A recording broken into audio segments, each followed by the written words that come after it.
Hi guys, welcome to our channel. This is the McDells, and today my husband and I have compiled 14 red flags. 14 what? Red flags. Red what? Flags. Flags. Flags. Flags. Why? What is flags? Flags. Flags. Are you joking or are you actually Flags. serious about this? Flags. We flag. 14 red flags. Yes, 14 red flags. Flags. What's x? It's good.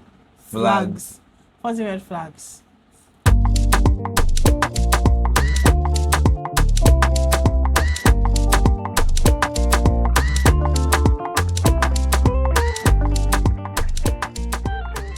Hi guys, welcome to our channel. This is the McDells, and today we'll be sharing with you 14 red flags that we have compiled that you should know of before you get married. I mean, before you take that journey, that leap of faith, that step, you should know these 14 red flags before you take that journey. But before that, like, subscribe, and comment. Otherwise, probably will come for you. Yes, we will come for you. If you don't subscribe, It's okay. She's taking it too far. So number 1, physical, emotional, and verbal abuse. This is one of the major red flags you need to take notice of. Yeah. I mean, a lot of people think that for when it comes to this kind of abuse, people always look at it from the physical point of view, but we have the emotional one where people use abusive words, harsh words on their partners all the time. And if you have a boyfriend or you're in a relationship with a girl or a boy and he's constantly using harsh words or even gets physical with you, you should know that that's not a person you need to marry. Yeah. So I beg you guys, stay away from such a person. Do not venture into it, because by the time you realize you're going to turn into a punching bag or an abusive bag where the person is going to use words to be punching your face. Yeah. By the time you realize, you start looking like this. Oh, mercy on me. And baby, do you know that this particular behavior disrespect the design of marriage? I mean, the godly marriage God talks about. Yeah. It's actually, it's actually a disrespect, Yeah. because God is love. Yes. God is I like love. that. So when you are treating your partner, harshly, telling him or her, things that are not godly, it actually disrespects the honor God gives on marriage. I like that. So Yes. I think And it's a red flag. Yeah, and even the Bible says in Ephesians 5:25 that husbands love your wives as Christ loves the church. Loved the church. And if you love someone like the way I don't think you will be punching him. You use him, abusive words on the Yeah. person. Like, nah, that's it. So Yeah. if you're in a relationship like that, it's a You red should flag. know, yeah. Don't get married. Yeah. Stay away from it. Yeah. Stay away from such a person. Yeah. Number 2 on our list is chronic dishonesty. Now, a lot of people think that sometimes in our lives we tell a little white lie, but you should be careful. Lying is wrong anyway. It's a sin. It's wrong, yeah. Yeah. So when your partner is constantly telling lies, you always find him telling lies or you find her telling lies, you should know that that's a red flag, because such a person can do anything, can cheat, can because lying doesn't stop with lying. It goes further than lying. Yeah. So I want people to understand that when you find your partner always lying, it means that you should just back away, because the person is going to do more than lying. That in marriage. Yes, and going to cheat and all of that. Yeah, and also any marriage or relation that is built on lies, you should know that it will not thrive. Yes. It will not go anywhere. It will crash on the way. If lies become the foundation, you should know that it will crash. Yeah. So please, if you are with someone who lies, petty lies and all that, please, it's a red flag. Run for your life. And I just want to read something from the Bible that says what? In Proverbs 12:22, it says what? Lying lips are an abomination to the Lord, but the faithful he delights in. So if as Christians, as godly people, we know that God detests lying. Yeah. So why should we even tell lies in the first place? So if you find your partner lying, you should know that the person not even being godly. That should also tell that the person not being godly, doesn't fear God. So you should avoid such a person as well. Yeah. Number 3 on our list is unrealistic expectations. People think of love and even a relationship as this happily ever after thing. Yeah. When you get married, people think that it's going to be like that. Yeah, It's going to be so like sweet. bed of roses. Bed of roses are like Yeah. that. But even roses have thorns in it. So even if you think it's a bed of roses, you go in line and you find out that there's a lot of thorns in it. It's going to prick you at the end of the day. Because marriage is work. You don't just think that, yes, it's effort. You put in effort. You don't go into the marriage and think that, oh, everything's going to be rosy and peachy. So if your partner is always having this unrealistic expectations, you should know that that thing is going to fall apart, because when troubles come, Yeah. the person will crumble under the pressure. And when it crumbles under the pressure, it's going to affect you as a person. Yeah. So you should understand that, you and your partner should understand that marriage is not a bed of roses. It's going to take work. It's going to take a lot of effort into making it work. So happily ever after is one of the expectations that people always think about when they're in a relationship. Yeah, and to add up to it, don't ever think that it will always be rosy. It won't be rosy. And also, people watch novels, TV shows, and all these movies where love is so Beauty perfect. and the Beast. Love is so perfect. Don't think that is it. That's not how it is in reality. That's a movie. So if you are bringing in that into your life, I beg it will crash. And also, people should stop comparing themselves with others. Oh, this people's marriage is working. I think why is mine not working? Please, they're not telling you the truth. It's not working as you're seeing it. So please, it's work. You have to put in work. So you should understand that. Yes, when you see people, so it doesn't mean that they don't have quarrels, they don't fight, they don't put in. But they put in effort to make sure that it works. Yeah. So don't sit there and think that it's all going to be great and all of that. Yeah. So just by itself. If you are with someone who is always expecting everything to go well, everything to be rosy, everything to be nice, I beg it's a red flag. Kindly run for your life. Or else, when you enter into the marriage with that person and you start seeing the bad side of things, seriously, to crash. So please look out for. All right, the car crash. Number 4, financial irresponsibility. You know, a lot of people before they enter marriage, they believe that God is going to sort them out, God is going to help them, and all of that. So they don't take that financial responsibility that they're supposed to. Or if you find out your partner is irresponsible in any case, in any way, like always like a spendthrift. Spendthrift, always spending money. You should know that that's a red flag, because in marriage you need to be able to make budgets. You need to be able to set aside, because there are going to be a lot of expenses, especially when unexpected emergencies. Emergencies is going to come, especially even when kids come into the picture.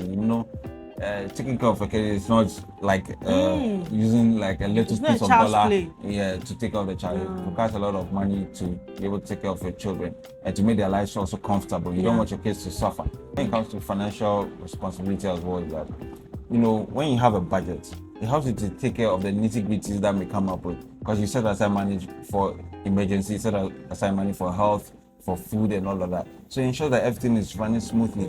But when you don't have that peace of mind in finance, trust me, it takes a toll on your marriage. For instance, when your rent is due, you need to pay your landlord. You always drain you. When your kids are asking for money to drain you, or when you can't afford basic things and you see people being able to, it's going to drain you. You guys will be unhappy, always thinking about finances. So make sure you are financially okay before you get into marriage. Yeah, and to add up to it, make sure you discuss your financial goals and habits before you enter into marriage. Yes. What and what will we use money for? How are we going to spend our money? Discuss all these things before you enter into the marriage, because if you enter the marriage without all these plans, my friend, to crash. It's okay. She likes taking things too far. So please make sure you discuss your financial plans before you enter into marriage. So if you are with someone who doesn't like these things, who is a spendthrift, doesn't discuss money, who doesn't save money, I beg, it's a red flag, and you need to what? Run away. For your life. Number 5, lack of commitment. What's the for? So when we talk about commitment, a lot of people when you start a lot of people when you start to them about marriage, they are always trying to be dodgy. They always bring in another topic just to cover up. They don't want to talk about it. You should know that that's a red flag, because the person is afraid of being committed to you. And probably has someone on the other side. So he doesn't want to commit. What the hell was that? So the person doesn't want to commit, so you should be wary of such a person. Do not enter a marriage with such a person, because sometimes when you put pressure on that kind of person, the person eventually says yes, and yes. It was under pressure, and so that marriage is going to crumble, because right now he's going to lose that respect for you. Once he gets you, like, you start looking elsewhere for other people to say. So just don't get Yeah, into it. yeah. And I think Ephesians 5:31 also says that. So then, when a man marries his wife, the two shall become one. One what? Flesh. One flesh. Flesh and tree is what? Why are you asking me? How do I know? They become what? One flesh. So if you have a partner who is hesitant on telling you when they'll marry, the person cannot even tell you, I want us to think of marriage. I want us to start planning towards marriage. My brother and my sister, it's a red flag. Maybe a person will be hit and run, you know. So be mindful and beware of such people and run for your. Hey, why are you so aggressive? Run for your life. Even I think I want to run away because it's aggressive. It's okay. Calm down. What is wrong with you? Okay, so number 6. Disrespectful behavior. Mercy. Yes, a lot of times. Even this one, I shouldn't even have to even explain myself, because if someone doesn't respect you, why should you be with that person or think about marrying that person? The person is going to continue that disrespect to marriage, you know. So just run away from someone who disrespect. And even a lot of people think that disrespect also comes when the person insults you or says something bad. But you know, there's a situation where probably you guys go out, right? And probably you and your partner go out, and then your partner just gets up and goes out to mingle with other people and leaves you sitting there. I feel like that's disrespect. It is. It's not just about the words, it's about the actions as well. So I mean, come on. Why would you just leave your partner, get up and go be with, you know, a group of guys or friends any explanation, and leave your partner sitting there? Yeah. And sometimes when you even go out with your partner, you can't even introduce your partner to your friends, or I mean, you just met someone new, you just met an old friend. You can't say, oh, meet my partner, or meet my boyfriend, meet my girlfriend. You can't even say that. It's disrespect. Why? Who offended you? Did I offend you? Because this is so personal. Like, I don't understand. Why's your face so angry? It's disrespect. Disrespectful. I think you're so mad. She's so mad right now. You know, it is disrespectful. Why? Did I offend you, or who offended you? Or you remember something from your past life? He asked me, why are you looking like that? I don't. You want to say something? Okay, so the Bible says in First Peter, God, First Peter 3:7. Yes, let me read it so that you listen to it. Likewise, husbands, live with your wife in an understanding way, showing honor to the woman as the weaker vessel, since they are heirs with you of the grace of life, so that your prayers are not what? Hindered. So it tells us that, look, it has to do with both men and women. So don't think that it's for only men. Wives as well, respect your husbands. Live with them with understanding, so that your prayers will be answered. So that should even be in your head. If I mistreat my wife, God will not answer my prayers. If I disrespect my wife, God will not answer my prayers. If I beat my wife, God will not answer my prayers. If you have that at the back of your mind, you will learn how to treat your partner. You learn how to treat your partner.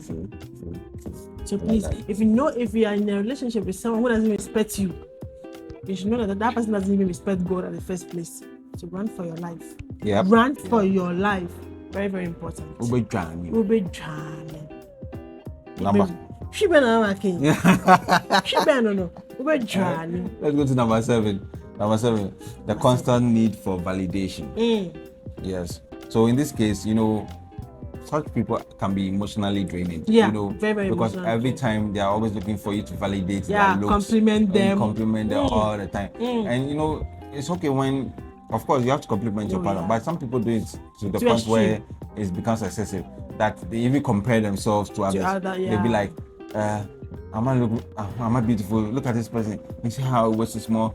Do you think I have such a small waist? You know, they're always looking for you to validate their beauty or validate something about them, you know. Sometimes they even wish they are someone else. Yes, exactly. They wish they are someone else. Yeah, so that's the extreme point of view we are talking about. We are not just talking about maybe saying, we are always saying, wait, am I looking beautiful? No, we are not talking about that kind of thing, or your partner saying. But when a person takes it to that extreme, you know, become so obsessive about it, like always looking for that validation. Goes on social media, looks for validation on social media. She's doing something. She expects people to love her, like her, compliment her. Tell her you've done well. Wow, that's beautiful. You look great. You look that.